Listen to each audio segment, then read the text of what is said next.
نحمده ونصلي على رسوله الكريم اما بعد اعوذ بالله من الشیطان الرجیم بسم اللہ الرحمن الرحیم. A very warm welcome to you all. گزشتہ نشست میں ہم بات کر رہے تھے پوائنٹ نمبر 47 کی، جس میں الحوض جو ہے حوض کوثر کے بارے میں ہم نے گفتگو کی تھی، اور ہم نے تقریباً ہاف پوائنٹ کمپلیٹ کر لیا تھا. تو آج ہم اسی کو کنٹینیو کریں گے انشاءاللہ. چلیے اپنی مسجد کا آغاز کرتے ہیں. آپ سبھی سے گزارش ہے کہ درود شریف پڑھ لیجیے. اللہم صلی علی محمد وعلی آل محمد کما صلیت علی ابراہیم وعلی آل ابراہیم انک حمید مجید. اللہم بارک علی محمد وعلی آل محمد کما بارکت علی ابراہیم وعلی آل ابراہیم انک حمید مجید. تو پوائنٹ نمبر 47 یہ ہے کہ الحوض جو ہے حوض کوثر the fountain which Allah will grant Prophet Muhammad sallallahu alayhi wasallam as an honor to quench the thirsts of his nation is factual. یعنی کہ اللہ کے نبی صلی اللہ علیہ وسلم کو یہ جو شرف حاصل ہے کہ اپنی امت کے مومن مسلمانوں کو اللہ کی طرف سے اللہ کے نبی صلی اللہ علیہ وسلم حوض کوثر سے پانی پلائیں گے، تو یہ برحق ہے. یہ ہمارا پوائنٹ نمبر 47 تھا. تو ہم گزشتہ نشست میں اسی کے بارے میں بات کر رہے تھے. جو بات رہ گئی تھی آج انشاءاللہ ہم اس کو مکمل کرنے کی پوری کوشش کریں گے. تو حوض کوثر کے اوصاف. تو حوض کوثر کے اوصاف کے بارے میں ہم بات کرنا رہ گیا تھا. تو اللہ تعالیٰ نے حضور اقدس صلی اللہ علیہ وسلم کو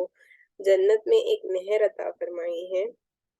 جس کا نام کوثر ہے، جیسا کہ ہم گزشتہ نشست میں بھی اس کے بارے میں دیکھ چکے ہیں، جس کی ایک شاخ حشر کے میدان میں بھی ہوگی. میدان حشر میں ایک حوض ہوگا جس میں جنت کی نہر کوثر، تو نہر کا نام کوثر ہے اور چشمہ جو ہے اس کو حوض کہتے ہیں نا، تو اسی لیے اس کو جو نہر ہے اس کا نام کوثر ہے. کوثر کا پانی لا کر جمع کیا جائے گا، اس کو حوض کوثر کہتے ہیں. تو حوض کوثر کا معنی یہ ہے. اس حوض کوثر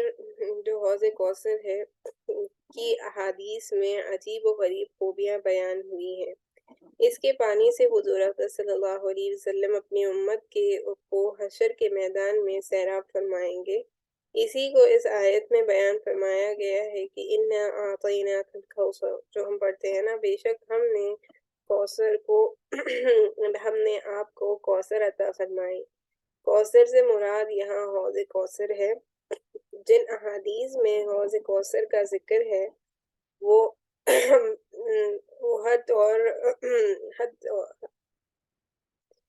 ہر طریقے سے یہی واضح کرتی ہیں کہ حوض کوثر کا پانی نہایت ہی میٹھا ہوگا.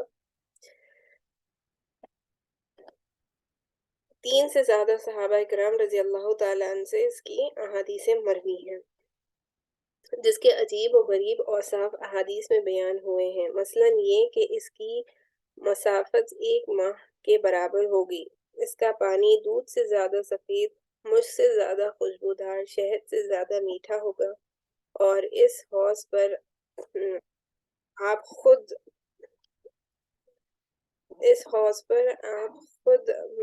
پیالے آسمان کے ستاروں سے زیادہ تعداد میں ہوں گے اور ستاروں سے زیادہ چمکدار ہوں گے. جو پیالے ہوں گے نا جس سے وہ پانی پلایا جائے گا حوض کوثر کا، ان پیالوں کی تک بارے میں بتایا جاتا ہے کہ وہ ستاروں کے مانند ہوں گے. ستارے اتنے زیادہ ہوں گے اور انہی کی طرح چمکدار ہوں گے. ایک مرتبہ جو اس حوض کوثر سے پانی پی لے گا پھر وہ کبھی پیاسا نہ ہوگا. جیسے بتایا جاتا ہے نا کہ حشر کے میدان میں جب خبر سے ہر مسلمان اٹھایا جائے گا تو وہ پیاسا ہوگا. تو جب وہ حوض کوثر سے ہوتے ہوئے حشر کے میدان میں جائے گا تو حشر کی گرمی اتنی ہوگی کہ اس کو شدید پیاس کی شدت ہوگی. تو یہ پانی جب وہ پی لے گا، حوض کوثر کا جب بندہ پانی پی لے گا تو پھر اس کو حساب و کتاب ہو کر پھر جنت میں جانے تک بھی اسے پیاس نہیں لگے گی. تو وہ کبھی پیاسا نہ ہوگا. خبروں سے پیاسے اٹھائے جائیں گے،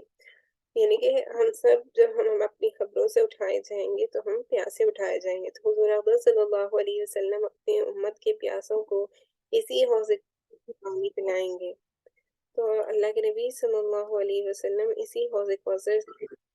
اپنے بدنوں کو پانی پلائیں گے.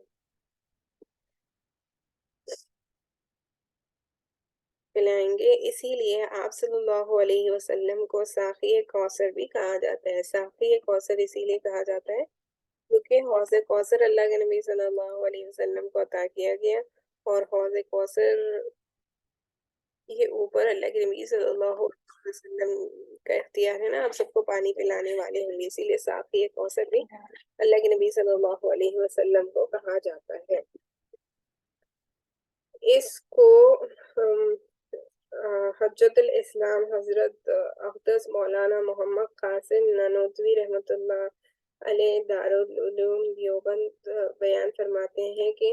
مجھے حشر کا ڈر کس لیے ہو قاسم، میرا آقا ہے وہ، میرا مولا ہے وہ،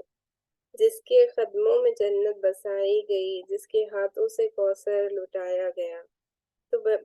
اس کا معنی ہی یہ ہے کہ ہم مسلمان مومنوں کو حشر کا ڈر اس وجہ سے نہیں ہونا چاہیے کیونکہ اللہ کے نبی صلی اللہ علیہ وسلم کے ہاتھوں حوض کوثر کا جام پینا نصیب ہوگا نا انشاءاللہ. اگر ہم نیک اعمال کریں گے اور اللہ کے نبی صلی اللہ علیہ وسلم کی بتائی ہوئی باتیں اور سنتوں پر عمل کرنے والے بنیں گے اور سنتوں کو اپنی زندگی میں لائیں گے تو انشاءاللہ امید ہے کہ اللہ سبحانہ وتعالیٰ اپنے فضل و کرم سے ہمیں بھی یہ شرف حاصل فرمائیں کہ ہم بھی اللہ کے نبی صلی اللہ علیہ وسلم کے ہاتھوں سے حوض کوثر کا جام پینے والے بنے. اللہ سبحانہ وتعالیٰ سے یہ دعا ہے کہ ہم تمام مسلمانوں کو حوض کوثر کا جام پینا نصیب فرمائیں. آمین. تو ہم نے گزشتہ نشست میں یہی کچھ باتیں تھیں جو رہ گئی تھی، جو ہم نے نہیں مکمل کی تھی. اسی طریقے سے کچھ اور حدیثیں بھی ہیں جن کو ہم جلدی سے انشاءاللہ مکمل کرنے کی کوشش کریں گے حوض کوثر کے متعلق. تو جیسے کہ میں نے گزشتہ نشست میں اس میں سے کچھ حدیثیں کور کی تھی لیکن دوبارہ میں اس کو دہراتی چلوں. جیسے کہ بخاری شریف اور مسلم شریف کی سے ملتا ہے کہ اللہ کے نبی صلی اللہ علیہ وسلم نے فرمایا ہے کہ جو حوض کوثر فوارہ ہوگا وہاں پر اللہ کے نبی صلی اللہ علیہ وسلم پہلے سے موجود ہوں گے، یعنی کہ سب سے پہلے اللہ صلی اللہ علیہ وسلم حوض کوثر پر ہوں گے. پھر اس وجہ سے حدیث مبارک میں ایک لفظ ملتا ہے فرد کا. تو یہ جو لفظ فرد ہے اس کا معنی ہے کہ جو سب سے پہلے پانی کے پاس پہنچے. تو سب سے پہلے پانی کے پاس یعنی کہ حوض کوثر کے پاس پہنچنے والے شخص اللہ کے نبی صلی اللہ علیہ وسلم ہیں. اسی طرح بخاری شریف سے حضرت ابن سعد الانصاری سے یہ مروی ہے کہ اللہ کے نبی صلی اللہ علیہ وسلم نے فرمایا کہ میں حوض کوثر پر سب سے پہلے جاؤں گا اور جو کوئی اس سے پانی پیے گا وہ کبھی پیاسا نہ ہوگا. اور کچھ لوگ ایسے ہوں گے جسے میں پہچانوں گا اور وہ مجھے پہچانیں گے، لیکن میرے اور ان کے درمیان میں ایک دیوار کھڑی کر دی جائے گی. تو ابن الحزم جو اس حدیث مبارک کے راوی ہے وہ کہتے ہیں کہ ابن عیاش رضی اللہ تعالیٰ عنہ جب یہ حدیث بیان فرما رہے تھے انہوں نے سنا ہے کہ ایسا کیوں ہوگا. تو اللہ کے نبی صلی اللہ علیہ وسلم نے پھر دوبارہ اس چیز کو بیان فرمایا کہ جب اللہ کے نبی صلی اللہ علیہ وسلم فرشتوں سے دریافت کریں گے کہ میرے اور ان کے درمیان جبکہ میں ان کو پہچانتا ہوں اور یہ مجھے پہچانتے ہیں تو ہمارے درمیان یہ رکاوٹ کیوں رکھی گئی. تو فرمایا جائے گا کہ اللہ کے نبی صلی اللہ علیہ وسلم یہ رکاوٹ اسی لیے رکھی گئی ہے کہ آپ کے گزر جانے کے بعد دنیا سے گزر جانے کے بعد انہوں نے دین میں تبدیلی کی. یعنی کہ وہ سند تو اللہ کے نبی صلی اللہ علیہ وسلم سے دیتے تھے لیکن جو اختیار انہوں نے کام کیے تھے وہ گویا اللہ کے نبی صلی اللہ علیہ وسلم سے نقل ہی نہیں ہوتے. یعنی کہ ایسی باتیں وہ کرتے تھے دین کے نام پر، نئی چیزیں انہوں نے ایجاد کر لی تھی دین میں جس کو وہ یہ اللہ کے نبی صلی اللہ علیہ وسلم سے منسوخ کرتے تھے لیکن اس کی کوئی حقیقت نہیں تھی. تو اللہ نے اس چیز کو ناپسند فرمایا اور اس وجہ سے وہ مسلمان جو دین میں اللہ کے نبی صلی اللہ علیہ وسلم کے پردہ فرمانے کے بعد جنہوں نے دین میں تبدیلی کی یعنی کہ نئے رسوم و رواج بدعت و خرافات جس کو ہم آج کہتے ہیں ان سب چیزوں کو دین میں لائے. بدعت کی سب سے بڑی آپ کہیں کہ افسوس بات اس پر ہے کہ لوگ اس کو نیکی سمجھ کر کرتے ہیں، یہ سمجھتے ہیں کہ ہم یہ جو کام کر رہے ہیں اس سے اللہ خوش ہوگا، اللہ کے نبی صلی اللہ علیہ وسلم ہم سے راضی ہوگا، لیکن در حقیقت بات یہ ہے کہ کوئی بھی دین میں ایجاد کردہ نئی چیز سے اللہ اور اللہ کے رسول صلی اللہ علیہ وسلم کا ناراضگی کا سبب بنتا ہے۔ تو ہمیں حد درجے کوشش کرنی چاہیے کہ ہم رسوم و رواج، بدعات و خرافات سے اپنے آپ کو محفوظ رکھیں، کیونکہ جیسے کہ یہ ہم بخاری شریف کی حدیث کا مطالعہ کر رہے ہیں جس میں اللہ کے نبی صلی اللہ علیہ وسلم نے خود فرمایا کہ فرشتے اللہ کے نبی صلی اللہ علیہ وسلم سے فرمائیں گے کہ آپ کی دنیا سے پردہ فرمانے کے بعد ان لوگوں نے دین میں نئی نئی چیزیں ایجاد کر لی تھی، تو پھر اللہ کے نبی صلی اللہ علیہ وسلم کیا کہیں گے کہ چلے جاؤ جنہوں نے میرے بعد دین میں تبدیلی لائی، یعنی کہ اللہ کے نبی صلی اللہ علیہ وسلم خود ان بندوں کو اپنے سامنے سے دور لے جانے کے لیے کہیں گے۔ تو گویا سوچیں کہ اس دن جب کوئی کسی کا ساتھی نہیں ہوگا، کوئی کسی کے کام آنے والا نہیں ہے، اس دن کوئی چیز آپ کی مدد نہیں کر سکتی، تو وہاں پر جو چیز کام آنے والی ہے، جو آخرت میں جن چیزوں سے آپ کا کام بن سکتا ہے وہ ہے نیک اعمال، اور وہ نیک اعمال کرنے کی جگہ یہ دنیا ہے۔ اگر ہم اس دنیا کو ایسے گزاریں گے کہ اپنی خواہشوں کی پیروی کر رہے ہیں، اللہ کے نبی صلی اللہ علیہ وسلم کی بتائی ہوئی سنتوں کا کوئی اہتمام نہیں ہے، اور نہ اللہ سبحانہ وتعالیٰ سے خود حاصل کرنے کا کوئی اہتمام ہے، نہ اللہ کے بتائے ہوئے راستے پر چلنے کی کوئی کوشش کر رہے ہیں، تو پھر بظاہر ان سب چیزوں سے تو یہی اندازہ لگایا جا سکتا ہے کہ اللہ اگر اپنے فضل و کرم سے آپ کو جنت میں داخل کر دے تو وہ الگ بات ہے، لیکن آپ کے اعمال کی بنیاد پہ آپ کو جنت نصیب ہونا مشکل ہے، کیونکہ اللہ نے اس دنیا کو محنت کی جگہ بنایا۔ ہم دیکھتے ہیں کہ ہماری 24 گھنٹے والی زندگی میں ہم صبح سے لے کر شام تک ہمیشہ یہ جو زندگی ہے جس میں ابھی ہم رہ رہے ہیں، دنیا کو سنوارنے کے لیے ہم سارے 24 گھنٹے گزار دیتے ہیں۔ کس طریقے سے ہماری دنیا بہتر ہو جائے نا، صبح سے لے کر شام تک ہم آفس کا کام کر رہے ہوتے ہیں، آفس کے بعد بھی ہم یا تو اپنے آپ کی سیلف ڈیولپمنٹ پہ ورک کر رہے ہوتے ہیں، کچھ بھی بہرحال ہم اپنی دنیا کو، اپنے کردار کو، یہ جو جس بھی چیز ہم اپنی دنیا کو بہتر بنانا چاہتے ہیں، ہمارا سارا فوکس ہی یہ ہے کہ ہم کسی طرح بنگلے والے، گاڑی والے، خوب پیسے والے ہو جائے تاکہ ہم یہ آرائش، دنیا کی جو آرائشیں ہیں وہ ہمیں نصیب ہو جائے نا۔ تو اس سے پتہ یہ چلا کہ ہماری زندگیوں میں جو چیز کی کمی ہے وہ یہ ہے کہ ہمارا فوکس جو ہے وہ صرف اور صرف دنیا ہے، جبکہ ایمان والے ہونے کے ناطے ہمارے اور غیر مسلمان میں کیا فرق رہ گیا آج؟ کوئی فرق نہیں رہ گیا نا۔ ہم اگر مسلمان ہیں تو ہماری زندگیوں میں ہماری جو 24 گھنٹے والی جو زندگی ہے اس میں یہ فرق ہونا چاہیے تھا کہ اس میں اللہ کے نبی صلی اللہ علیہ وسلم کی بتائی ہوئی سنتوں پر بھی ہم عمل کرنے والے، مطلب کہ اللہ کے بتائے ہوئے احکام پر بھی ہم عمل کرنے والے ہوں نا، تو ہماری زندگیوں میں اور غیر مسلمانوں کی زندگیوں میں کچھ تو فرق ہونا چاہیے۔ ہماری صبح سے لے کر شام تک کی زندگی میں اگر آپ نمازوں کا اہتمام نہیں کرتے، ذکر و اذکار کا اہتمام نہیں کرتے، تو پھر گویا آپ کی اور غیر مسلمان کی زندگی میں کوئی فرق ہی نہیں ہے۔ تو ہمیں ایسے بننے سے بچنا چاہیے۔ تو ہم جو حدیث کا مطالعہ کر رہے تھے، چلیں اس کو کمپلیٹ کر لیتے ہیں۔ تو اس سے یہی ہمیں سمجھ میں آتا ہے ان احادیث سے جو نریٹ کی گئی ہیں، جن بھی راویوں سے ابھی ہم نے بخاری شریف اور مسلم شریف کی حدیثیں سنی ہیں، کہ یہ جو حوض کوثر ہے یہ بہت بڑا ہے، بہت بہت بڑا ہے، اور اس کا پانی جو ہے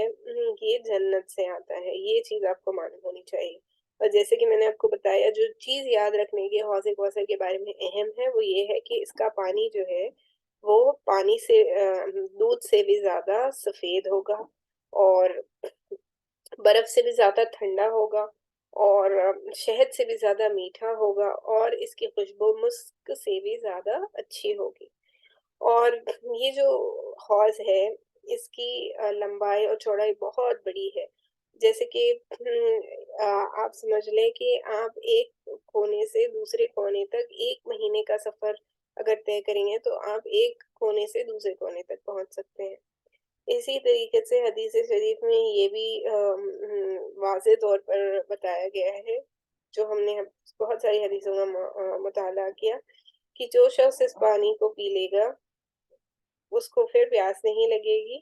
اور جو ہے اس میں جو پانی ہے اس کی خوشبو مسک سے بھی زیادہ بہتر ہے، اور اس کے جو مطلب اس جو حوض کے نیچے جو پتھرے ہوتے ہیں نا، اکثر آپ نے دیکھا ہوگا فاؤنٹینس میں پیبلز ہوتے ہیں، چھوٹی چھوٹی پتھرے ہوتے ہیں، تو اس کی جو چھوٹی چھوٹی پتھرے ہوں گی، اس حوض کوثر کا جو بیس ہوگا نا، اس کی جو مٹھی ہوگی، آپ سمجھیں گے مڈ مڈ جس کو ہم کہتے ہیں، اس کا جو باٹم ہوگا، جو بیس ہوتا ہے مڈ کا، اس میں مسک ہوگا، مسک سے بھی زیادہ اچھی خوشبو والا مسک ہوگا۔ اور پھر جو پتھرے ہوتے ہیں نا فاؤنٹینس، اگر آپ نے دیکھا ہوگا تو چھوٹے چھوٹے خوبصورت پتھرے ہوتے ہیں، اسی طریقے سے اس حوض کوثر میں جو چھوٹے چھوٹے پتھرے ہوں گے وہ سونے، چاندی اور موتی اور الگ الگ قسم کے اسی طریقے کے قیمتی پتھرے ہوں گے، یعنی کہ موتی، سونے کے چھوٹے چھوٹے بال اور ہیرے لگے ہوں گے، الگ الگ طریقے کے آپ جویل سمجھ سکتے ہیں جو اس باٹم کو ایک بیوٹیفل ویو دے رہے ہوں گے۔ اس طریقے کا یہ حوض ہوگا، حوض کوثر۔ تو یہاں پر ہمیں یہ بتایا گیا ہے کہ اللہ سبحانہ وتعالیٰ نے احادیث یہ واضح کر دیا، یعنی کہ یہ ہمارا ایمان ہونا چاہیے کہ حوض کوثر جو اللہ کے نبی صلی اللہ علیہ وسلم کو دیا گیا ہے یہ برحق ہے، یہ ہمارے عقیدے کا ایک اہم حصہ ہے، اور جو بھی مسلمان اس سے پانی پیے گا پھر اسے پانی کی پیاس نہیں لگے گی، اور اسے پانی پینے والے بہت سے لوگ ہوں گے، بہت بہت سارے ایمان والے لوگ ہوں گے جن کو اللہ کے نبی صلی اللہ علیہ وسلم کے ہاتھوں سے حوض کوثر پینے کا شرف حاصل ہوگا۔ اللہ سبحانہ وتعالیٰ سے یہ دعا ہے کہ اللہ سبحانہ وتعالیٰ ہم سبھی کو، جو ہم سن رہے ہیں، جو سننے والے ہیں، جن تک بھی یہ بات پہنچتی ہے، ہم سبھی کو اللہ کے نبی صلی اللہ علیہ وسلم کے ہاتھوں سے حوض کوثر کا جام پینا نصیب فرمائے، آمین یا رب العالمین۔ اسی طرح یہ جو ہم لوکیشن بتا رہے ہیں حوض کوثر کی، جیسے کہ حشر کے میدان سے پہلے کچھ راویوں کے مطابق، جیسے کہ عبداللہ القطبی، انہوں نے کی کتاب میں یہ لکھا ہے کہ دیر از سم ڈفرینس، یعنی کہ دونوں میں تھوڑا ڈفرینس ہے کہ پہلے حوض کوثر ہے یا پہلے حشر کا میدان ہے۔ تو یہاں پر اوپینینز ڈفر ہیں کہ پہلے میزان آئے گا، یعنی کہ حشر کا میدان جہاں پہ میزان ہوگا نا، جہاں پر ہمارے اعمال کا ترازو ہوگا، جہاں پر ہمارے اعمال تولے جائیں گے، ان دونوں میں سے کون سا پہلے آئے گا؟ بعض یہ کہتے ہیں کہ پہلے میزان آئے گا، اور بعض یہ کہتے ہیں کہ پہلے حوض کوثر آئے گا۔ تو زیادہ کریکٹ اوپینین یہ ہے کہ حوض کوثر پہلے آئے گا پھر میزان آئے گا۔ زیادہ تر علماء کے نزدیک یہ زیادہ پختہ قول ہے کہ پہلے حوض کوثر سے ہوتے ہوئے لوگ میزان کی طرف گزریں گے، اور میزان میں حساب و کتاب ہوگا، اعمال کا ترازو ہوگا، جہاں پر ہمارے اعمال تولے جائیں گے، یعنی کہ نیک اعمالوں کا پلڑا بھاری ہوگا۔ یہاں پر ایک بات ذہن میں آئی ہے تو میں اس کو بتاتی چلوں کہ اللہ کے نبی صلی اللہ علیہ وسلم سے یہ حدیث مروی ہے کہ لا الہ الا اللہ جو اخلاص سے پڑھا جاتا ہے نا،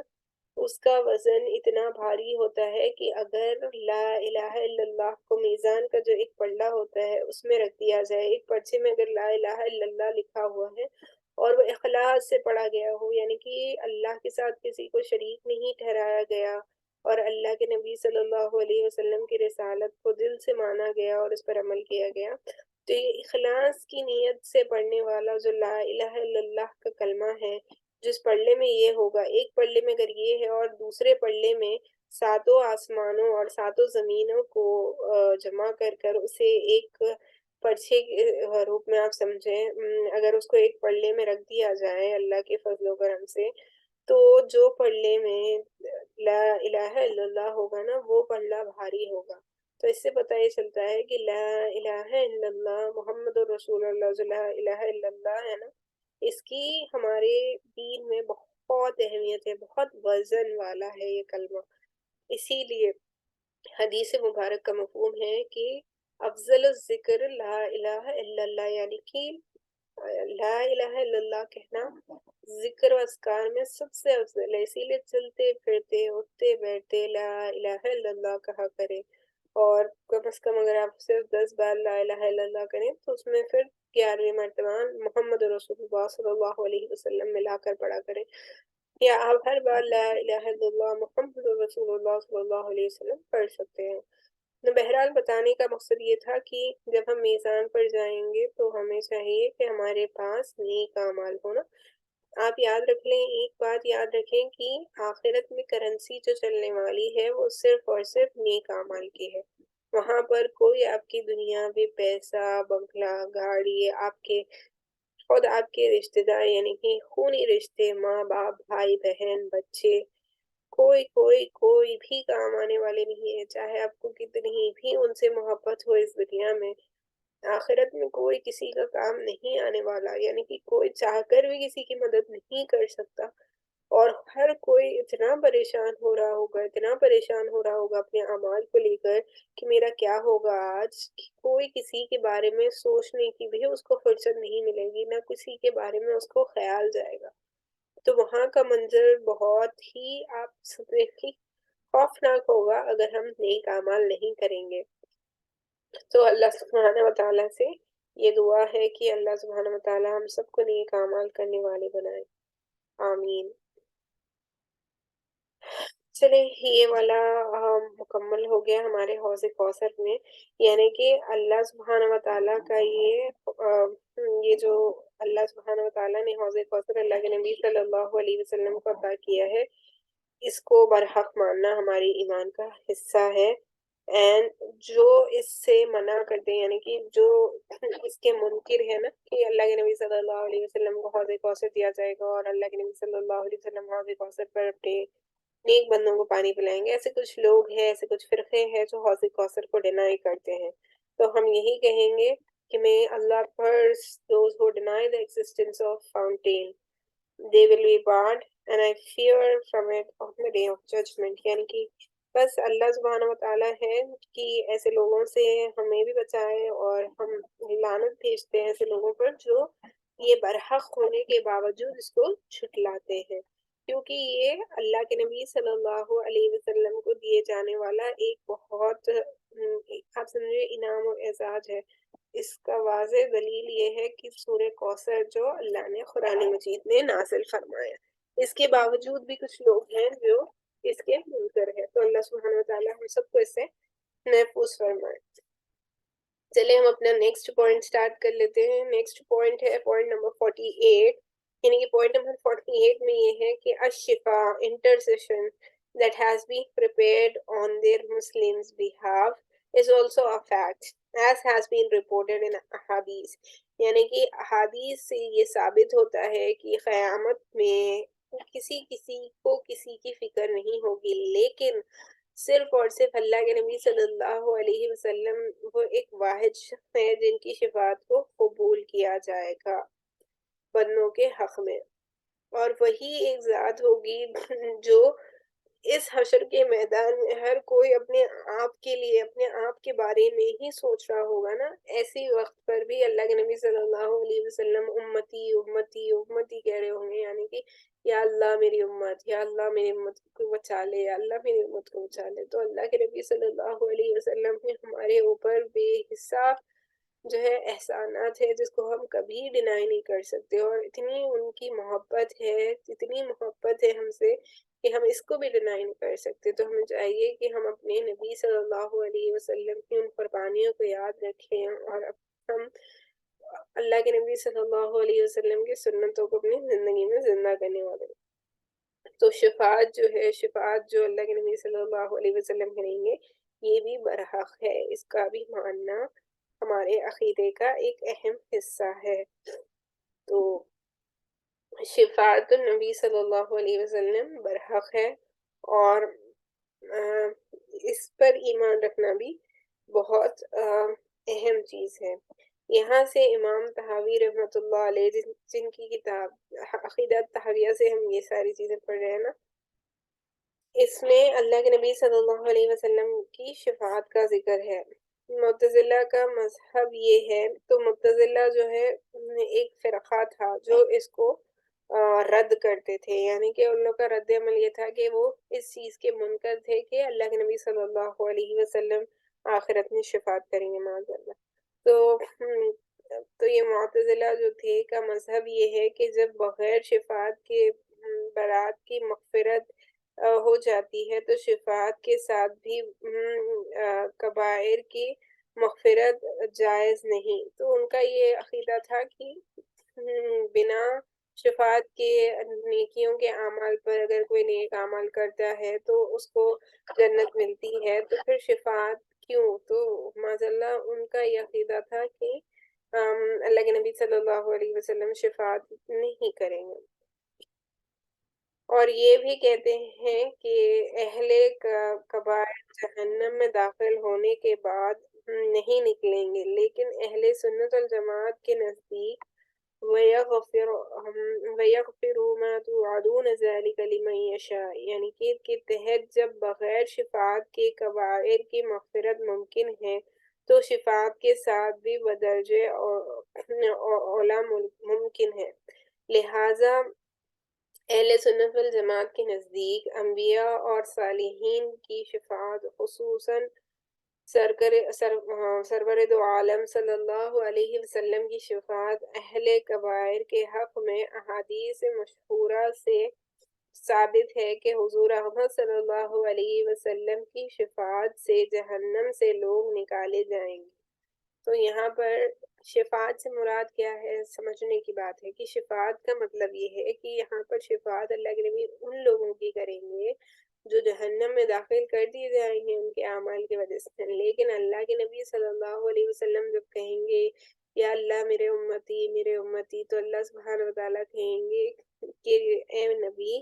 آپ کے جو بندے تھے یعنی کہ امتی تھے آپ کے، ان میں سے اگر کسی کے دل میں رائے کے برابر بھی ایمان باقی ہے یا ان کے دل میں رائے کے دانے کے برابر بھی ایمان تھا تو آپ ان کو جہنم سے نکلوا لیں، یعنی کہ اس جہنم سے نکلوانے کو شفاعت کہا گیا۔ اللہ کے نبی صلی اللہ علیہ وسلم کی شفاعت جن کو نصیب ہوگی وہ دو طریقے کی ہوگی، ایک تو اللہ کے نبی صلی اللہ علیہ وسلم ان کو شفاعت نصیب ہوگی، وہ سیدھا سیدھا جنت میں چلے جائیں گے، انہیں جہنم میں جانے کی ضرورت ہی نہیں پڑے گی۔ ایک وہ مسلمان بھی ہے جن کو اپنے اعمال کی وجہ سے تو جہنم مل جائے گی، لیکن کچھ نہ کچھ ایمان ان کے دل میں اگر باقی رہا ہوگا اور ان کی نسبت اللہ کے نبی صلی اللہ علیہ وسلم سے کسی حدر رہی ہوگی تو اللہ سبحانہ وتعالیٰ اس پر بھی اللہ کے نبی صلی اللہ علیہ وسلم کو یہ فرمائیں گے کہ آپ جس کے دل میں رائے کے دانے کے برابر بھی ایمان باقی ہے یا اس کے دل میں رائے کے دانے کے برابر بھی آپ سے نسبت اور اللہ سے محبت باقی ہے تو آپ اسے جہنم سے نکال کر جنت میں لے جائیں، تو اس جہنم سے نکال کر جنت میں لے جانے کے عمل کو شفاعت کہا جاتا ہے۔ تو یہ ہمارے اہل سنت والجماعت میں اہم عقیدہ ہے کہ اللہ کے نبی صلی اللہ علیہ وسلم اپنے امتیوں کی شفاعت کریں گے آخرت میں، اس پر ہمارا ایمان ہونا چاہیے۔ تو حضور حضرت صلی اللہ علیہ وسلم کے لیے شفاعت، حضرت انس رضی اللہ تعالیٰ عنہ سے روایت ہے کہ حضور حضرت صلی اللہ علیہ وسلم نے ارشاد فرمایا، جس کا مفہوم یہ ہے کہ قیامت کے دن لوگ پریشان ہو کر حضرت آدم علیہ السلام کے پاس آئیں گے اور درخواست کریں گے کہ اشفع الی ربک، آدم جواب میں فرمائیں گے کہ میں اس کا اہل نہیں ہوں، یعنی کہ لوگ ان کے پاس جائیں گے اور یہ کہیں گے کہ ہماری شفاعت کریں، اللہ سے ہمارے لیے دعا کریں نا، اللہ سے ہماری شفاعت کے لیے بات کریں تاکہ ہم بھی اس دن بچ جائیں۔ تو سب سے پہلے وہ کن کے پاس جائیں گے؟ آدم علیہ السلام کے پاس جائیں گے۔ آدم علیہ السلام کون ہیں؟ ہم سبھی کو پتہ ہے کہ وہ اللہ کے سب سے پہلے نبی ہیں اور دنیا میں بھیجے جانے والے سب سے پہلے انسان بھی ہے نا۔ تو آدم علیہ السلام کے پاس وہ جائیں گے اور درخواست کریں گے، تو آدم علیہ السلام کیا کہیں گے کہ میں اس کا اہل نہیں ہوں، تم حضرت ابراہیم علیہ السلام کے پاس جاؤ، وہ خلیل الرحمن ہیں، یعنی کہ اللہ کے دوست کہا جاتا تھا نا، خلیل اللہ کہا جاتا ہے۔ ابراہیم علیہ السلام کے پاس جانے کا مشورہ آدم علیہ السلام دیں گے، تو چنانچہ لوگ حضرت ابراہیم علیہ السلام کے پاس جائیں گے، وہ بھی جواب میں فرمائیں گے کہ میں اس کا اہل نہیں ہوں۔ تم حضرت موسیٰ علیہ السلام کے پاس جاؤ، وہ کلیم اللہ ہے، یعنی کہ اللہ سے کلام کیا کرتے تھے نا، ہم کلام ہوتے تھے براہ راست ڈائریکٹلی اللہ کے نبی موسیٰ علیہ السلام اللہ سے ہم کلام ہوا کرتے تھے۔ تو ابراہیم علیہ السلام اللہ کے رسول یعنی کہ موسیٰ علیہ السلام کے پاس جانے کا لوگوں کو مشورہ دیں گے کہ میں اس کا اہل نہیں ہوں، یعنی کہ میرے پاس اتنا اختیار ہی نہیں ہے کہ میں کسی کی شفاعت کر سکوں. آپ سوچیں اتنے بڑے بڑے لوگ یہ کہہ رہے ہیں. تو چلے آگے دیکھتے ہیں حدیث میں اور کیا ملتا ہے. تو پھر وہ جائیں گے، چنانچہ وہ حضرت موسیٰ علیہ السلام کے پاس جائیں گے اور وہ بھی عذر کریں گے کہ میں اس کے لائق نہیں ہوں، تم حضرت عیسیٰ علیہ السلام کے پاس جاؤ. تو موسیٰ علیہ السلام کے پاس جب لوگ آئیں گے اور شفاعت کے لیے درخواست کریں گے تو وہ کہیں گے عیسیٰ علیہ السلام کے پاس جاؤ، انہیں تو روح اللہ کہا جاتا ہے نا. تو روح اللہ ہونے کا ان کو اعزاز حاصل ہے. تو چنانچہ سب لوگ حضرت عیسیٰ علیہ السلام کے پاس جائیں گے، وہ بھی عذر کر دیں گے، یعنی کہ وہ بھی یہ کہیں گے کہ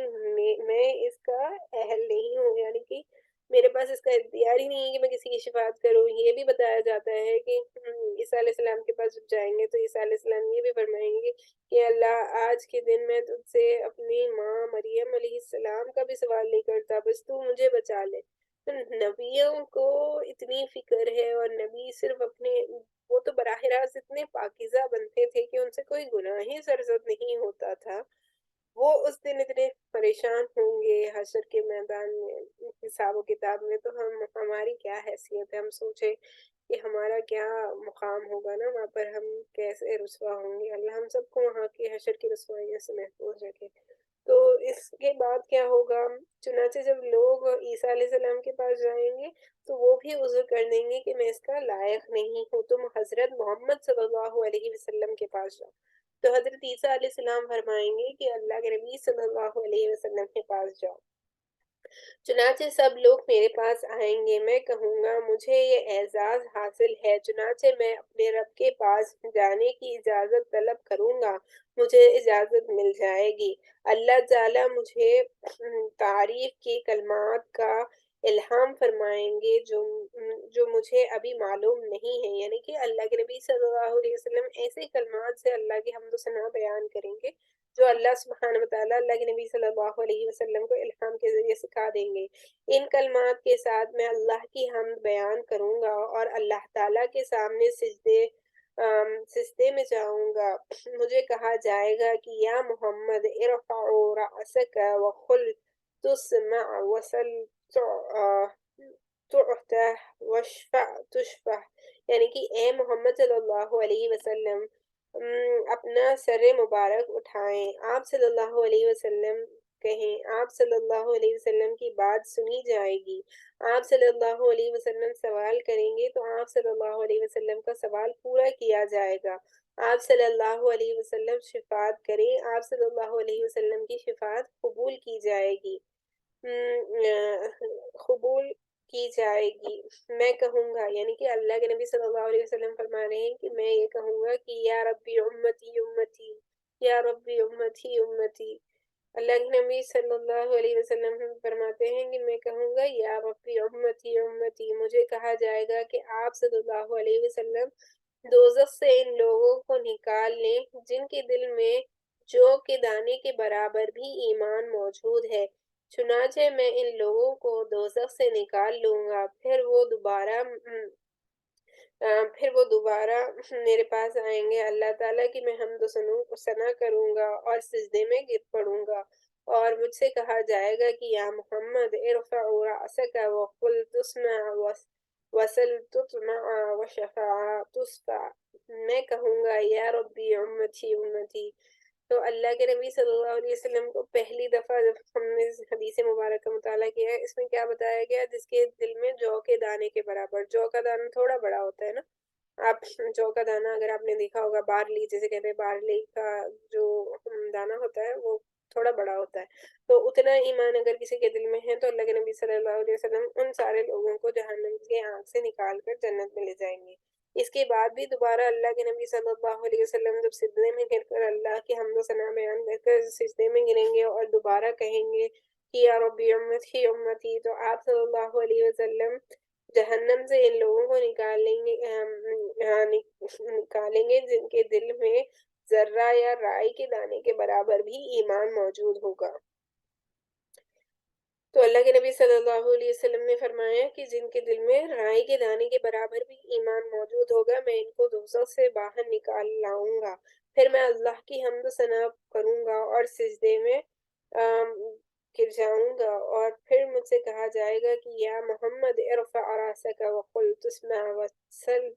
تسمع وشفع تشفع، میں کہوں گا یا ربی امتی امتی۔ آپ دیکھیں گے کہ اتنی محبت ہے اللہ کے نبی صلی اللہ علیہ وسلم کو کہ اللہ کے نبی صلی اللہ علیہ وسلم ہمیشہ یہی کہتے تھے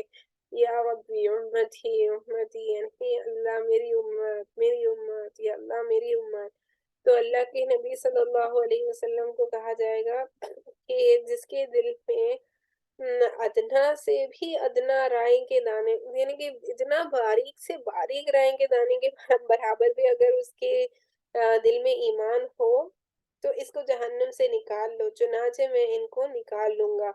پھر میں چوتھی دفعہ۔ تو یہاں اب تک کتنی بار ہم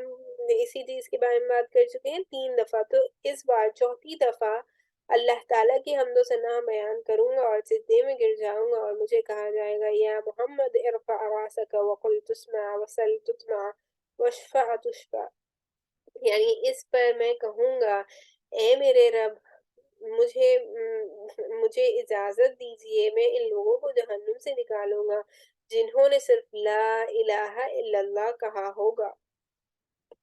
اس پر اللہ پاک فرمائیں گے یہ آپ صلی اللہ علیہ وسلم کا حق نہیں ہے، مجھے اپنی عزت و جلال،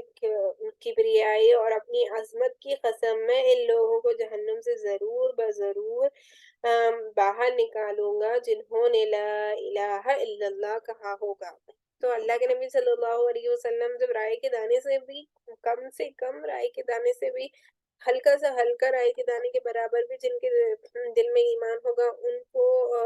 جو ہے شفاعت کے لیے اللہ کے نبی صلی اللہ علیہ وسلم جب اللہ سے درخواست کریں گے اس کے بعد چوتھی دفعہ یہ کہہ کر کہ یا اللہ سبحانہ وتعالی جنہوں نے صرف لا الہ الا اللہ کہا ہوگا میں ان کی بھی شفاعت کرنا چاہتا ہوں، ان کے دل و ایمان میں رائے سے بھی کم ان کے پاس ہے، یعنی کہ انہوں نے صرف لا الہ الا اللہ کہا ہوگا اخلاص کے ساتھ۔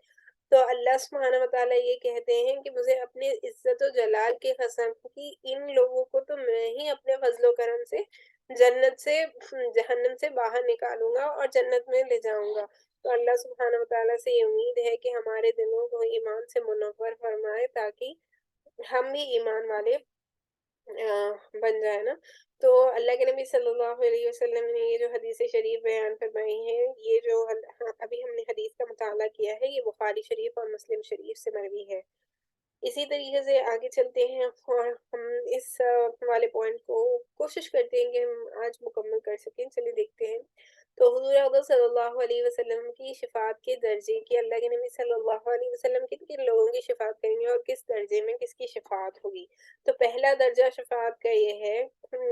شفاعت کبریائی کا ہوگا، جس سے حساب و کتاب شروع ہوگا۔ یہ شفاعت کفار اور مومن سب کے لیے ہوگی۔ تو یہ پہلا درجہ ہے جس میں جسے شفاعت کبریٰ کہا گیا ہے۔ کہا تو شفاعت کبریٰ کا ہوگا جس سے حساب و کتاب شروع ہوگا، یعنی کہ جیسے ہی حساب و کتاب شروع ہوگا جبھی بھی اللہ کے نبی صلی اللہ علیہ وسلم شفاعت کے لیے موجود ہوں گے، اور یہ شفاعت جو ہوگی یہ کفار اور مومن سب کے لیے ہوگی۔ دوسرا درجہ یہ ہے کہ ان لوگوں کے بارے میں شفاعت فرمائیں گے جنہوں نے بلا حساب و کتاب جنت میں داخل کر دیا جائے گا۔ تو دوسرا درجہ تو یہ ہے کہ وہ نیک مومن بندے جن کو اللہ کے نبی صلی اللہ علیہ وسلم کی شفاعت ملتے ہی انہیں جنت میں داخل کر دیا جائے گا، کیونکہ انہیں بلا حساب و کتاب کے اللہ کے نبی صلی اللہ علیہ وسلم ان کی شفاعت کریں گے اور بنا حساب و کتاب کے ان کو جنت میں داخل کر دیا جائے گا۔ تیسرا درجہ یہ ہے کہ ان لوگوں کے لیے جو جنت میں داخل ہو چکے ہوں گے ان کے درجوں کی بلندی کے لیے آپ صلی اللہ علیہ وسلم سفارش فرمائیں گے اور ان کے درجات بلند ہوں گے۔ تو ان کے اعمال کے حساب سے انہیں جنت اگر مل بھی گئی ہے تو آپ سمجھے کہ انہیں ادنا درجے کی جنت اگر نصیب ہوئی ہے تو اللہ کے نبی صلی اللہ علیہ وسلم جب سفارش کریں گے تو انہیں بلند سے بلند، اعلیٰ سے اعلیٰ جنت دی جائے گی، تو اسے بھی صفات کا درجہ کہا گیا۔ یہ تیسرا درجہ تھا۔ چوتھا درجہ یہ ہے کہ ان لوگوں کے بارے میں سفارش فرمائیں گے جن کی نیکیاں اور برائیاں برابر ہوں گی۔ تو اللہ کے نبی صلی اللہ علیہ وسلم ان لوگوں کی بھی شفاعت عطا فرمائیں گے جن کی نیکیاں اور برائیاں دونوں برابر ہوں گی۔ تو آپ صلی اللہ علیہ وسلم سفارش فرمائیں گے تاکہ انہیں جنت میں داخلہ مل جائے، کیونکہ ان کی نیکیاں بھی برابر ہے اور گناہ بھی برابر ہے۔ تو یہاں سے یہ بات سمجھ میں آتی ہے کہ ہم سبھی کو اپنے آپ کے اوپر محنت کرنے کی کوشش کرنی چاہیے کہ ہم نیکیاں تو کر رہے ہیں اور ہم گناہوں سے نہیں بچ رہے ہیں، تو کیا ہو رہا ہے، ہم نیکی بھی کرنے والے ہو رہے ہیں اور ہمارے کھاتے میں گناہ بھی ہے، تو نیکیاں بھی ہیں گناہ بھی ہے۔ اللہ ہم سب کو اللہ کے نبی صلی اللہ علیہ وسلم کی شفاعت نصیب فرمائے، لیکن ہمیں کوشش کرنی چاہیے کہ ہم نیکیوں میں آگے بڑھنے والے بنیں اور گناہوں کو کم کرنے کی کوشش کریں۔ رمضان المبارک کا پاکیزہ مہینہ آنے والا ہے، اس سے پہلے ہمیں اپنے آپ کو اپنے نفس کی تزکیے کی کوشش کرنا ہے،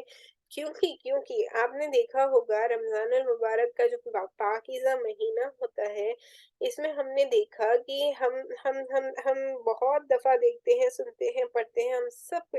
یہ پتا ہے کہ شیطان اور اس کے ساتھی جو ہوتے ہیں سارے کے سارے قید کر دیے جاتے ہیں نا، اسی وجہ سے ہمارے لیے نیکیوں کو کرنا اور آسان ہو جاتا ہے اور گناہوں سے بچنا بھی آسان ہو جاتا ہے۔ لیکن ہم دیکھتے ہیں کہ رمضان المبارک کے مہینے میں بھی کچھ لوگ ایسے ہوتے ہیں جو باضابطہ جیسے نارمل ڈیز میں گناہ کر رہے ہوتے ہیں، ویسے ہی وہ فطرتاً طور پر رمضان المبارک میں بھی وہ گناہ کر رہے ہوتے ہیں۔ جیسے کہ اگزامپل کے طور پہ سمجھنے کے لیے، کسی کو ٹی وی دیکھنے کی بہت عادت ہے، یا کسی کو سگریٹ پینے کی بہت عادت ہے، یا کسی کو چلے ٹی وی کا ہی اگزامپل لے لیتے ہیں، کسی کو ٹی وی دیکھنے کی بہت زیادہ عادت ہے، یعنی کہ وہ ڈیلی بیسس پہ ایک پرٹیکولر شو یا کچھ بھی ہو وہ دیکھتے ہیں۔ اب شیطان تو قید ہو گیا، کوئی ان کو بھٹکانے والا تو ہے نہیں، تو پھر اب رمضان المبارک میں وہ اسی ٹائم پہ ٹی وی کھول کر وہ شو دیکھنے کے لیے کیوں بیٹھ جاتے ہیں؟ کیونکہ ہمارا نفس جو ہے یہ بھی ایک طریقے کا ہمارے لیے نفس سے بھی مجاہدہ ہے کہ ہمارا نفس جو ہے وہ شیطان کا تابع ہو جاتا ہے، اور شیطان کی غیر حاضری میں ہم سے وہ گناہ ہمارا نفس کروا رہا ہوتا ہے۔ تو یہ بتایا گیا اللہ کے نبی صلی اللہ علیہ وسلم نے اور اللہ کے نیک بندوں نے کہ یہ جو نفس ہوتا ہے نا، کہ نفس بھی ہمارا بہت بڑا دشمن ہے۔ جس طریقے سے شیطان ہمارا دشمن ہے، اسی طریقے سے ہماری اپنی نفس کیا ہوتی ہے؟ ایک روح ہے اور ایک نفس ہے۔ نفس وہ ہے، آپ کو میں سمجھنے کے اعتبار سے بتاتی ہوں کہ روح اور نفس میں ڈفرنس کیا ہے۔ آپ سمجھے کہ آپ روڈ پہ جا رہے ہیں اور ایک 100 کی نوٹ گری ہوئی ہے، 500، 1000 یا 2000 سمجھنے کے لیے کہ گری ہوئی ہے، تو یہاں پر آپ کا جو نفس ہوتی ہے وہ یہ کہتی ہے کہ ارے واہ پیسے ہیں، رکھ لے۔ لیکن جو تقوی اور روح کی پرہیزگاری جو روح ہوتی ہے نا، جس میں تقوی ہو یا وہ ایمان والے کی اگر روح ہوتی ہے تو وہ کہتی ہے نہیں نہیں نہیں، یہ میرا مال نہیں ہے نا جو گرا ہوا ہے، یہ کسی کا ہو سکتا ہے تو میں اسے نہیں لوں گی۔ وہ آپ کو کوئی بھی ایسے کام کرنے سے روکتی ہے جس کا حکم اللہ نے نہیں دیا ہے۔ سمجھنے کے لیے ایک اور ایگزامپل، آپ کسی ریسٹورینٹ میں چلے جاتے ہیں اور آپ دیکھتے ہیں کہ بہت ساری بہت اچھی چیزیں ہیں اور آپ کا کھانے کا دل کر رہا ہے، تو آپ کا نفس کہتا ہے کہ چلو ہم کھانا شروع کر دیتے ہیں، لیکن آپ کی روح جو تقوی، جو آپ کی پرہیزگار، جو نفس کا اگر آپ کا تزکیہ ہوا ہے کہ آپ نیک روح ہے نا، آپ کے اندر تقوی اور پرہیزگاری ہے، تو وہ پہلے یہ کہتی ہے کہ نہیں نہیں رک جاؤ، پہلے یہ تو دیکھنا ضروری ہے کہ یہ حلال ہے یا حرام ہے، بنا حلال حرام کا دیکھے ہم اس کو کھا نہیں سکتے۔ تو یہ ہوا آپ کی روح اور نفس کا ڈفرینس۔ تو نفس جو چیز ہے نا، یہ ہمارے اوپر قابو پا لیتی ہے اور ہم اس کے تابع ہو جاتے ہیں۔ بڑوں نے بتایا کہ اللہ کے ساتھ شریک ٹھہرانے میں اور اللہ کی بات کو ماننے کے بجائے لوگ آج کل اس دنیا میں اپنے نفس کے تابع ہو گئے ہیں، یعنی کہ وہ ہر چیز اپنے نفس کو سیٹسفائی کرنے کے لیے کر رہے ہوتے ہیں نا، اتنا کھاتے ہیں کہ بس جتنا بس میرا دی چاہ رہا ہے کھاتے ہی رہتے ہیں، کھاتے ہی رہتے ہیں۔ اور یہ چیز یاد رکھیں کہ روزے کا یہ ایک اور مقصد ہے کہ روزہ تقوی اور پرہیزگاری جو ہمیں ہمارے اندر پیدا کرتا ہے، وہ اسی لیے پیدا ہوتی ہے کیونکہ اللہ نے نفس کو جب بنایا تو اللہ نے نفس سے پوچھا کہ بتا تو کون ہے؟ تو نفس نے یہ کہا کہ آپ ہے، میں ہوں۔ اور نفس جو ہوتی ہے نا، اس میں یہ جو میں پنا، جس کو ہم میں پنا کہتے ہیں، جو ہوتا ہے وہ نفس ہی کی وجہ سے ہوتا ہے۔ تو اللہ نے کیا کیا، اس کو ایسی کڑکتی آگ میں ڈالا کہ وہاں پر جل کے بھسم ہو جائے۔ کتنے ہی سالوں اس کو، نفس کو وہاں پر رکھا گیا، پھر اس کو باہر نکالا گیا اور اس سے سوال کیا گیا کہ اب بتا تو کون؟ تو اس نفس نے پھر یہی کہا کہ آپ، یعنی کہ اللہ کے لیے تو وہ آپ کا لفظ استعمال کریں گے نا، آپ میں، یعنی کہ ابھی بھی اس کی اکڑ نہیں ٹوٹی۔ تو پھر اللہ نے اسے اتنی ٹھنڈی، جو ٹھنڈی والی جہنم ہے نا، جس میں اتنا ٹھنڈا ہوگا، جس میں جنات کو ڈالا جائے گا کیونکہ وہ آنکھ سے بنے ہوں گے نا، تو انہیں اس میں ڈالا جائے گا، اتنی فریزنگ کولڈ میں اسے ڈالا گیا اور اسے سالوں سال وہاں رکھا گیا۔ پھر اس سے سوال کیا گیا کہ اب بتا تو کون؟ تو دوبارہ اس نے کہا کہ آپ میں۔ اب اللہ نے کیا کیا، تیسری دفعہ اللہ نے اس کا کھانا پینا، جس پر اس کی غذا ڈپینڈنٹ تھی نا، اس کو بند کر دیا۔ اب پھر اللہ نے اس کو ایک مدت کے بعد سوال کیا، تو اس کے بعد جب اس سے پوچھا گیا کہ بتا تو کون، تو تب نفس نے یہ کہا کہ اے اللہ رب العزت، آپ میں آپ کی مخلوق۔ تو اس سے پتہ یہ چلا کہ جب ہم اپنے کھانے پینے کو روکتے ہیں نا، تو ہمیں اپنے نفس پہ قابو پانے میں، اس کو کنٹرول کرنے میں آسانی ہوتی ہے۔ اسی لیے بتایا جاتا ہے، بڑے بتاتے ہیں، اور اللہ کے نبی صلی اللہ علیہ وسلم سے بھی یہ بات مفہوم ملتی ہے حدیث مبارک سے، کہ ہماری نفس کھانے سے موٹی ہوتی ہے۔ مطلب موٹا ہونے سے مراد کیا ہے کہ ہماری نفس گاڑی ہو جاتی ہے، ہم بھر بھر کر کھانا کھا لیتے ہیں، 24 گھنٹے ہمیں کس چیز کی فکر، یہ کھانا ہے، وہ کھانا ہے، وہ کھانا ہے، یہ کھانا ہے، بس صبح اٹھے ہم کھانے ہی کی فکر، دوپہر ہوئی کھانے ہی کی فکر، کھانا کھانا کھانا۔ یہ کھانا کھانا کھانے سے جو ہے نا، ہمارا نفس موٹا ہو جاتا ہے۔ پھر یہ نفس کے موٹا ہونے سے ہوتا کیا ہے، نفس کے موٹا ہونے سے نیک اعمال کرنے سے آپ کو روکتا ہے، آپ کے اندر تقوی پیدا کرنے سے یہ روکتا ہے، آپ کو اللہ کے قرب حاصل کرنے سے یہ روکتا ہے، اور شیطان کی غیر حاضری میں نفس آپ سے گناہ کرواتا ہے۔ جو شیطان نے آپ کو جس چیز کے لیے انیشیٹ کیا ہوگا، اس کی غیر حاضری میں نفس اس کا تابع آپ کو کرا کر گناہ کرواتا ہے۔ اسی وجہ سے ہم نے دیکھا کہ رمضان المبارک میں شیطان کے قید ہونے کے باوجود بھی لوگ گناہ کر رہے ہوتے ہیں۔ تو اس کا مقصد اور وجہ کیا بتائی گئی کہ انسان کا نفس اتنا تابع ہو جاتا ہے کہ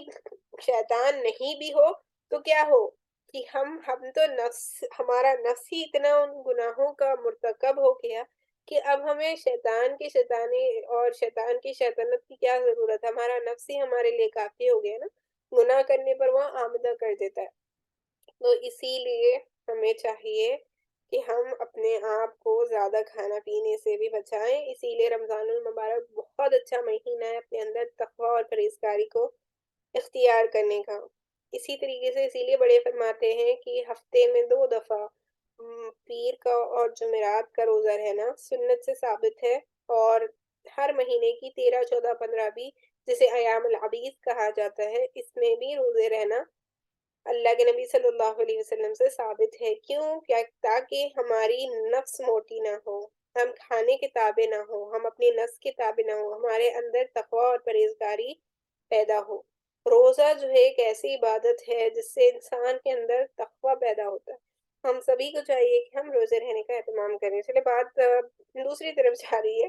تو ہم بات یہ کر رہے تھے کہ اللہ کے نبی صلی اللہ علیہ وسلم کی شفاعت کے درجوں کی ہم بات کر رہے تھے۔ تو چوتھا درجہ ان لوگوں کا ہے جن کے پاس نیکیاں بھی ہوں گی اور گناہ بھی ہوں گے۔ یہاں سے بات نکلی تھی، تو گناہ بھی ہوں گے اور نیکیاں بھی ہوں گی، تو اللہ کے نبی صلی اللہ علیہ وسلم ان کی شفاعت کریں گے تاکہ انہیں جنت میں داخل کیا جائے۔ اور 5واں درجہ وہ ہوگا کہ کبیرہ گناہ والوں کے حق میں اللہ کے نبی صلی اللہ علیہ وسلم شفاعت فرمائیں گے،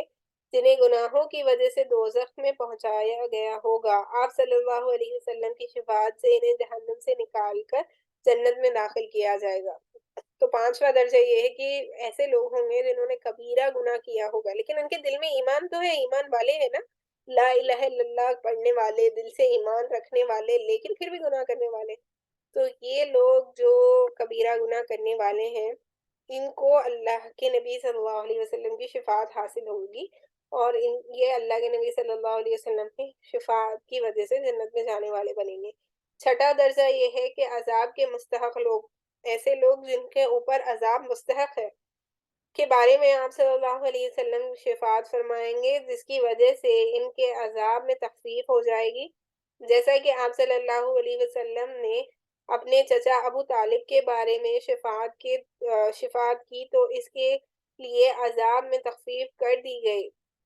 فرمایا اس کو جہنم کی آگ کی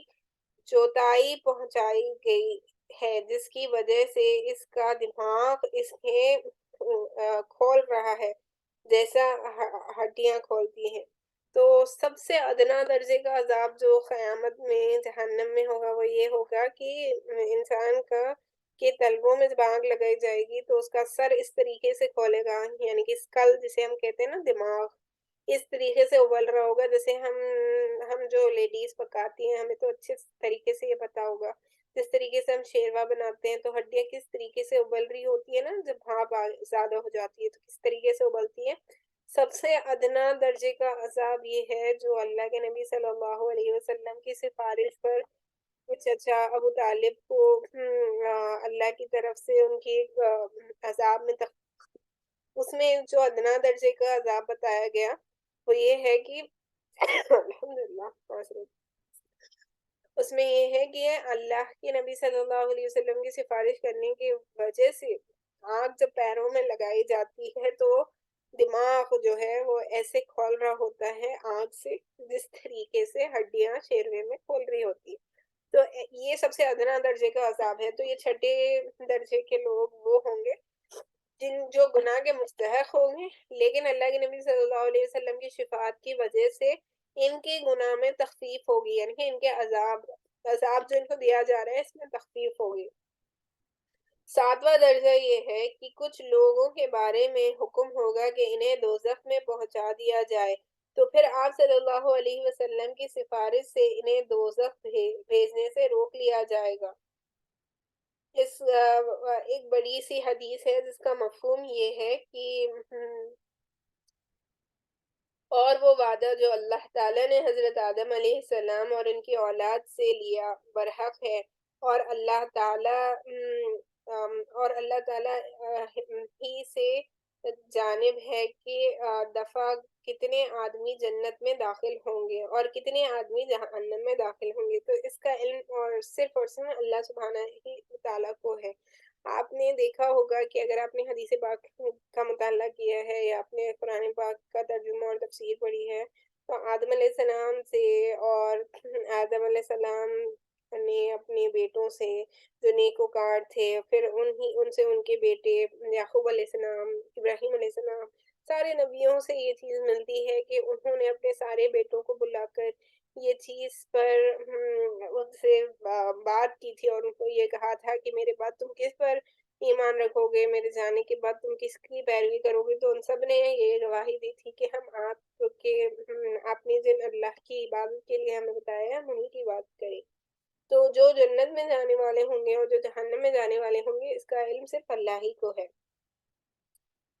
تو اگر وہ گناہ کے مستحق ہوگی تو ان پر کوئی زیادتی نہیں کی جائے گی، ان کو ان کے اعمال ہی کے مطابق گناہ اور عذاب دیا جائے گا، زیادتی نہیں ہوگی۔ اسی طرح اللہ تعالیٰ بندوں سے افعال کو بھی جتنا کو بھی جانتا ہے کہ وہ لوگ کیا کام کریں گے، ہر شخص کو اسی کام کی توفیق ملتی ہے جس کے لیے وہ پیدا کیا گیا، اور اعمال کا دار و مدار جو ہے اس کے عمل پر ہے نا۔ تو یعنی کہ ہر کسی کو اچھی باتوں کی طرف بلایا جاتا ہے، ہر کسی کو گناہ کی باتوں میں بھی علم ہوتا ہے، لیکن اللہ نے ہمیں یہ اختیار دیا ہے کہ ہم نیکی کی طرف جائیں یا برائی کو اختیار کریں نا. تو اسی کے بیسس پہ اللہ سبحانہ و تعالیٰ ہر شخص اور اللہ سبحانہ و تعالیٰ کے علم میں مکمل علم میں ہے. ہم نے پچھلے پوائنٹس پہ بھی اس کو ڈسکس کیا ہے کہ کون سا بندہ نیک اعمال کرے گا، کون سا بندہ برے اعمال کرے گا. اللہ سبحانہ تعالیٰ کو ہر چیز کا مکمل علم ہے. کس لیے؟ جیسے ہم نے پچھلے ایگزامپلس میں دیکھا کہ جیسے ٹیچر کو پتا ہوتا ہے کہ یہ والے اسٹوڈنٹ کا کیا پوٹینشیل ہے اور یہ والے اسٹوڈنٹ کا کیا پوٹینشیل ہے، یہ ایگزام میں کیا رزلٹ لے کر آ سکتا ہے، یہ پاس ہو سکتا ہے، فیل ہو سکتا ہے. تو ٹیچر بتا سکتا ہے نا، کیونکہ ٹیچر کو سارے بچوں کے بارے میں پتا ہوتا ہے. اسی طریقے سے آپ سمجھنے کے لیے یہ سمجھیں کہ اللہ سبحانہ وتعالیٰ نے تو ہم سب کو بنایا ہے، تو اللہ سبحانہ وتعالیٰ کو ہر کسی کے بارے میں مکمل علم ہے. اور نیک بخت وہ ہے جو اللہ تعالیٰ کی تقدیر میں نیکی بخت ہے،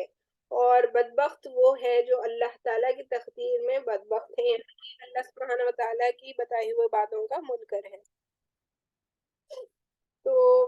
اللہ سبحانہ وتعالیٰ جو ہے ہم سب کو اللہ کے نبی صلی اللہ علیہ وسلم کی شفاعت نصیب فرمائے. ہم نے سارے درجے آج دیکھے ہیں.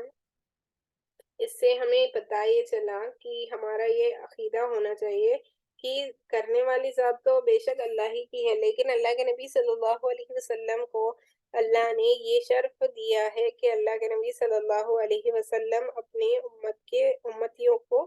شفاعت دیں گے. کس کس درجے میں کیسے کیسے شفاعت دیں گے، سارا ہم نے ابھی ڈسکس کیا ہے کہ اس کے کیا کیا درجے ہیں، کس کس طریقے سے اللہ کے نبی صلی اللہ علیہ وسلم ہماری شفاعت کریں گے اور اللہ سے کس طریقے سے دعا کریں گے اور کیا حمد و ثنا کریں گے. اتنا دل کانپنے والی یہ چیز ہے نا، جب بھی میں سنتی ہوں اور آپ بھی سنتے ہوں گے آپ کو بھی یہ محسوس ہوتا ہوگا کہ اللہ کے نبی صلی اللہ علیہ وسلم جب یہ کہتے ہیں کہ یا ربی امتی امتی، آپ درجنوں حدیثیں دیکھیں گے جس میں آپ کو یہ ملے گا کہ اللہ کے نبی صلی اللہ علیہ وسلم ہمیشہ دنیا میں بھی دعا کرتے تو دنیا میں ہزار و خطار ان لوگوں کے لیے روتے، ہمارے لیے روتے جو ابھی دنیا میں بھی نہیں آئے تھے، اپنی امت کے لیے. اللہ سے ہمیشہ ہمیشہ دنیا میں بھی اللہ کے نبی صلی اللہ علیہ وسلم نے بہت دعائیں کی ہے، اور آخرت میں بھی اللہ کے نبی صلی اللہ علیہ وسلم کی شفاعت کے ہم سارے ہی مستحق ہوں گے، یعنی کہ ہمیں ان کی شفاعت کی ضرورت ہوگی. ہم ایسے تو اعمال کرنے والے ہیں نہیں نا جس کے اعمال کی بنیاد پر ہی جنت نصیب ہو جائے. ہم اپنے اعمالوں پر یقین نہیں کر سکتے کیونکہ ہمارے اعمال تو ایسے ہیں جن میں اخلاص ہی نہیں ہے، جس میں اللہ کی وحدانیت کا جو ہونا چاہیے، جس درجے کا خشوع و خضوع ہونا چاہیے، ویسے ہمارے اعمال نہیں ہیں. تو ہمیں اپنے اعمالوں پر بھروسہ نہیں رکھنا چاہیے، بلکہ ہمیشہ ہمیشہ جب بھی ہم دعا کریں اللہ سے یہ دعا کرنی چاہیے کہ اللہ سبحانہ وتعالیٰ ہمیں آپ صلی اللہ علیہ وسلم کی شفاعت نصیب کرے. آمین یا رب العالمین. اللہ سبحانہ وتعالیٰ سے یہ دعا ہے کہ جو پڑھا سنا گیا، جو بتایا گیا، اللہ سبحانہ وتعالیٰ ہم سب کو اس پر عمل کرنے کی توفیق عطا فرمائے، اور جو ہم سے گناہ ہوا ہے اس کو اپنے فضل و کرم سے معافی عطا فرمائے ہم سبھی کو، اور ہم سب کو آپ صلی اللہ علیہ وسلم کے ہاتھوں سے حوض کوثر کا جام پینا نصیب فرمائے، اور آپ صلی اللہ علیہ وسلم کی شفاعت ہم سب کو نصیب فرمائے، اور اس جمعے کو ہمارے لیے مغفرت کا سبب بنائے، اور جہنم کی آگ سے بچنے کا اور قبر کے عذاب سے بچنے کا سبب بنائے. وآخر الدعوانا ان الحمد للہ رب العالمین. انشاءاللہ اس کی جو ریمیننگ پوائنٹس رہ گئے ہیں اس کو ہم اگلے نشست میں کور کریں گے. ہماری اگلی نشست اگلے سیٹرڈے انشاءاللہ سیرت کے حوالے سے ہوگی، اور سنڈے ہماری عقیدے کے حوالے سے ہوگی. امید ہے کہ جو بتایا گیا، جو پڑھا گیا، جو سنا گیا آپ سبھی کو اچھے سے سمجھ میں آیا ہوگا. انشاءاللہ ہم اگلے ہفتے ملتے ہیں. اللہ حافظ. سبحان اللہ و بحمدہ، سبحانک اللہم و بحمدک، ونشہد ان لا الہ الا انت، نستغفرک ونتوب الیک. سبحان ربک رب العزة عما یصفون، وسلام علی المرسلین، والحمد للہ رب العالمین.